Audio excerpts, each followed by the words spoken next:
Morning बच्चों, मेरा नाम संतोष शर्मा। मैं आज आपको खाने से पचने तक, कल हम बच्चों हमने आधा ही पाठ किया था, उसका आधे वाला भाग हम आज कर लेते हैं। तो बच्चों, हमने कल पिरामिड के बारे में पढ़ा था, जिसने पिरामिड में बताया था क्या खाए क्या ना खाए, कितनी मात्रा में खाए, उसके बारे में बताया था। जैसे घी, तेल एवं मीठा भोजन कम खाए, ये घटती हुई मात्रा है इस तरीके से। ठीक है।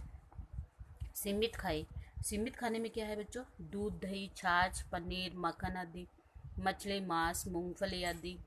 और खूब खाए, पालक, गोभी, टमाटर, गाजर, आलू आदि। और सेब, केला, अंगूर, पपीता, नारंगी आदि खूब खाए। रोटी, दालें, चावल, दलिया, खीर, पोहा, सूजी आदि सर्वाधिक खाए। तो इस खाद्य पिरामिड में को देखें और जाने कि हमें क्या व कितना खाना चाहिए। तो इस तरीके से खाद्य सामग्री वाला हम और भी यहाँ बना सकते हैं बच्चों। जैसे कम खाए तो घी, तेल और ये सब हमें कम खाना चाहिए। सीमित मात्रा में खाना क्या खाना चाहिए? दूध, दही, ये। अधिक मात्रा में क्या खाना चाहिए और सर्वाधिक मात्रा में क्या खाना चाहिए। इस तरीके से हमें ये पिरामिड बनाना है। कृमि नियंत्रण, आगे से स्टार्ट करते हैं। पेट में पनपने वाले पेट में पनपने वाले कीड़ों को कृमि कहते हैं। पनपने वाले कीड़ों को क्या कहते हैं? कृमि। इससे बच्चों में खून की कमी हो जाती है। इससे बच्चों में क्या हो जाती है? खून की कमी हो जाती है। वह शारीरिक विकास कम हो जाता है। कृमि के अंडे मिट्टी में होते हैं। कृमि के अंडे कहाँ पे होते हैं? मिट्टी में होते हैं, जो बिना धुले फल, सब्जी, अशुद्ध पानी, गंदे हाथ, बड़े नाखून व नंगे पैरों से हमारे शरीर में प्रवेश कर जाते हैं। किस तरीके से प्रवेश करते हैं बच्चों?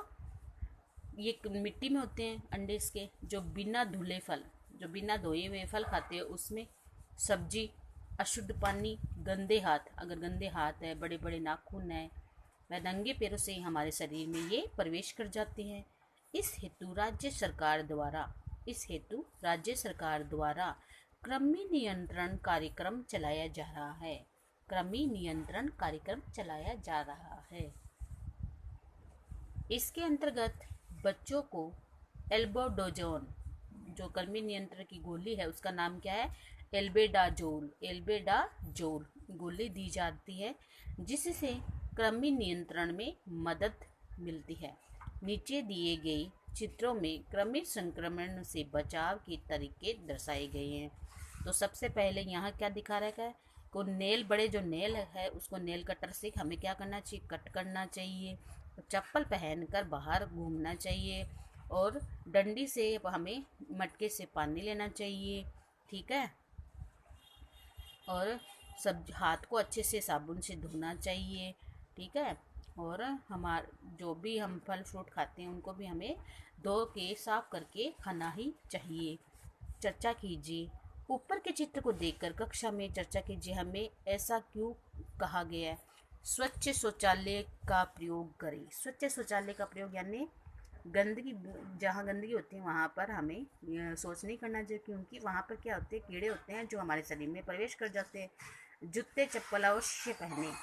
शौच करने जाए तो जूते चप्पल पहन कर जाना चाहिए। शौच के बाद व खाने से पहले साबुन से हाथ अवश्य धोएं। यानी शौचालय जाके आते हैं तो हमें हाथ धोने चाहिए। फिर अगर हम खाना खा रहे हैं तो उससे पहले हमें क्या करना चाहिए? साबुन से अच्छे से हाथ धोने चाहिए। साफ व शुद्ध पानी पिए, और हमें साफ और शुद्ध पानी पीना चाहिए। सब्जी व फलों को साफ व शुद्ध पानी से धोकर उपयोग करें। नाखून कटे एवं साफ रखें। नाखून को हमें कटा हुआ और साफ रखना चाहिए। ठीक है। कृमि नियंत्रण के लाभ। कृमि नियंत्रण से बालकों को शारीरिक व मानसिक शक्ति मिलती है। अगर हम कृमि नियंत्रण हो जाता है तो बच्चों, बालकों को क्या मिलता है? शारीरिक व मानसिक शक्ति मिलती है। बीमार कम पड़ते हैं, जिससे उसका मन पढ़ाई में लगता है। बच्चों का विकास तेजी से होने में सहायता मिलती है। इसके लिए हमेशा हमें स्वच्छ शौचालय का प्रयोग करना चाहिए। शौच जाने के बाद और खाना खाने से पहले साबुन से हाथ धोने चाहिए। हमें हमेशा शुद्ध पानी का उपयोग करना चाहिए। सब्जियों एवं फलों को साफ एवं शुद्ध पानी से धोकर उपयोग में लेना चाहिए। हमें नाखून काटकर साफ रखने चाहिए। कृमि नियंत्रण के कारण बच्चे कम बीमार होते हैं। अगर कृमि नियंत्रण हो गया तो बच्चे क्या होंगे, कम बीमार होंगे। सोचिए और बताइए, बच्चे बीमार कब होते हैं? जब वो अपने नाखून को बढ़ाए हुए रखते हैं, साफ सफाई का ध्यान नहीं रखते हैं, खाना खाने से पहले हाथ नहीं धोते हैं, खाना खाने के बाद हाथ नहीं धोते हैं, तो उनके अंदर कीटाणु चले जाते हैं, जिनके कारण वो बीमार हो जाते हैं। किस कारण से बच्चों का विकास रुक जाता है? तो बच्चों का विकास कब रुक जाता है? जब वो बीमार होते हैं तो बच्चों का विकास रुक जाते हैं। बच्चों का पढ़ाई में मन क्यों नहीं लगता है? जब वो बीमार होते हैं तो पढ़ाई में उनका मन नहीं लगता है।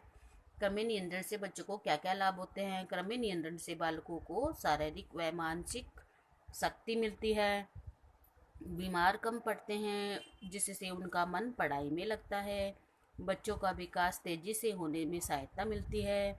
इसके लिए हमेशा हमें स्वच्छ शौचालय का प्रयोग करना चाहिए। शौच जाने के बाद और खाना खाने से पहले साबुन से हाथ अच्छे से धोना चाहिए। कृमि नियंत्रण से बच्चों को क्या क्या लाभ हुआ, तो मैंने यह भी बताया आपको। हमने सीखा, भोजन को चबाकर खाने से उसका पाचन ठीक होता है। पाचन तंत्र के अंग मिलकर भोजन का पाचन करते हैं। अच्छे स्वास्थ्य के लिए अलग अलग समूह की चीज़ें आवश्यक मात्रा में हमें भोजन में शामिल करनी चाहिए।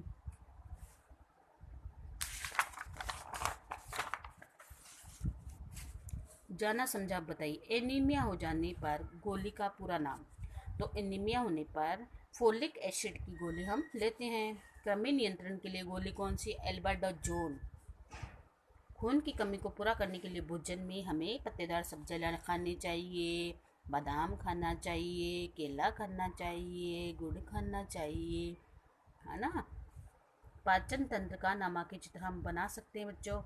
भोजन से हमें क्या क्या खाद्य सामग्री खानी चाहिए और खाद्य पिरामिड हमें जैसे इसमें किताब में बताया आपको खाद्य पिरामिड बनाना है। पालक, मेथी और हरा धनिया स्वच्छ बनाए और भगाए एनीमिया। तो हमें अगर खून की कमी को दूर करना है तो पालक, मेथी और हरा धनिया खाना चाहिए, जिससे एनीमिया भाग जाएगा। तो बच्चों, आज हमने ये पाठ खाने से पचने तक पूरा कंप्लीट कर लिया।